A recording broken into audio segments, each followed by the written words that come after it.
আমার condense milk দিয়ে এত মজার কিছু হতে পারে আপনারা না দেখলেই বুঝতেই পারবেন না। আসসালামু আলাইকুম। আমি এখানে 2টা আম নিয়ে নিলাম আর দেখতেই পাচ্ছেন 2 চা চামচ কনডেন্স মিল্ক দিয়ে দিলাম। আমগুলো ছিলে কেটে এরকম ছোট ছোট পিস করে একটা ব্লেন্ডার জারে আমি নিয়ে নিলাম। দিয়ে দিচ্ছি চাট মশলা হাফ চা চামচ, দিয়ে দিচ্ছি চাট মশলা হাফ চা চামচ, একটা কাঁচামরিচ দিয়ে দিলাম।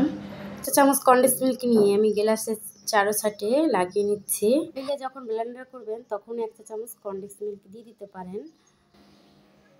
দুপুরবেলা কোনো রকম ঝামেলা ছাড়া এরকমের ঠান্ডা ঠান্ডা একটা শরবত বানিয়ে নিতে পারবেন যে কেউ। আমি এখানে দিয়ে দিচ্ছি আইস আর দিয়ে দিচ্ছি আমের মিশ্রণটা, দিয়ে দিচ্ছি চিনি। আমি চিনির পরিমাণটা খুবই কম দিলাম, আপনারা আপনাদের টেস্ট অনুযায়ী দিবেন। আর দিয়ে দিচ্ছি গুঁড়ো দুধ। যদি ভিডিওটা ভালো লাগে একটা লাইক দিতে ভুলবেন না, আর নতুন দর্শক হয়ে থাকলে চ্যানেলটা সাবস্ক্রাইব করে দেবেন। আজকের মতো এখানে বিদায়, আল্লাহ হাফেজ।